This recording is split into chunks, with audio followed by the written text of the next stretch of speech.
পরধর্ম কি? আগের একটি ভিডিওতে আমরা স্বধর্ম কি তা আলোচনা করেছিলাম। ওই ভিডিওটা অবশ্যই আপনারা দেখবেন। চলুন এখন পরধর্ম কি তা জেনে নিই। পরধর্ম হলো প্রকৃতি ধর্ম। প্রকৃতি ধর্ম কি কি? প্রকৃতির মধ্যে কি কি আসে? সমাজ আসে, শরীর আসে, আর সংযোগ আসে। সমাজ বলতে আমাদের আশেপাশের প্রতিবেশী, আত্মীয় পরিজন, এ সবগুলো মিলে সমাজ। আর শরীর বলতে আমাদের যে শরীর, আমাদের সব অঙ্গ প্রত্যঙ্গকে সম্মিলিতভাবে শরীর বলা হয়। আর সংযোগ কি? সংযোগ তা যা পূর্ব পরিকল্পিত নয়, যা অনিশ্চিত, সুনিশ্চিত নয়, যা আকস্মিক। এগুলিকে উদাহরণের দ্বারা বুঝে নিই।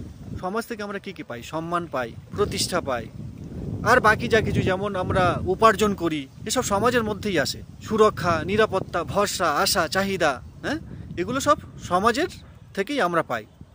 তো এগুলো হলো সমাজ ধর্ম। আর তো শরীর ধর্ম কি কি? শরীর ধর্ম হলো শরীরের চাহিদাগুলির উপরে অধিক গুরুত্ব দেওয়াই হলো শরীর ধর্ম। যেমন হলো শরীরের জন্য কি কি প্রয়োজন? শরীরের জন্য প্রয়োজন খাবারের। খাবার যদি আপনার জীবনের একটা খুব গুরুত্বপূর্ণ বিষয় হয়ে ওঠে, তবে আপনি খাবারের পেছনে পড়ে থাকবেন, আপনি যথার্থ কাজে লাগতে পারবেন না। আপনি যেখানে যাবেন খাবার খাবার খাবার খাবার করে পড়ে থাকবেন। শরীরের আরেকটি চাহিদা হলো যৌনতা। আপনি যদি এই যৌনতাকে অধিক গুরুত্ব দিয়ে বসেন, তাহলে তা আপনার জীবনের যথার্থতা থেকে দূরে সরিয়ে রাখবে।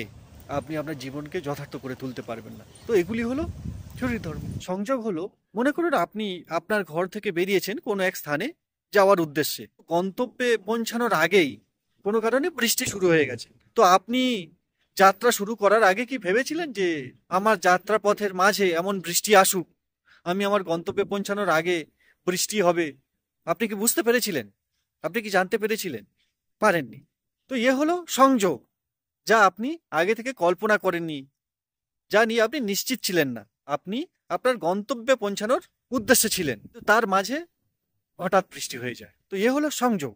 শ্রীকৃষ্ণ গীতাতে কি বলেন? যে আপনি যদি যথার্থতার সঙ্গে যুক্ত থাকতে চান, পরমের সঙ্গে যুক্ত হতে চান, আপনি যদি পরম সত্য পর্যন্ত যেতে চান, আপনার জীবনে সত্যকে ধর্ম বলে মনে করেন, ধর্মকে যদি উচ্চতম স্থান দিয়ে থাকেন, তবে আপনাকেই প্রকৃতি ধর্ম থেকে, অর্থাৎ আপনাকে পরধর্ম থেকে মুক্ত হতে হবে। পরধর্ম কি কি? সমাজ, শরীর আর সংযোগ ধর্ম। এই জন্য গীতার ওই শ্লোকটি আছে না, স্বধর্মে নিধানম শ্রেয়, পরধর্ম ভয়াবহ।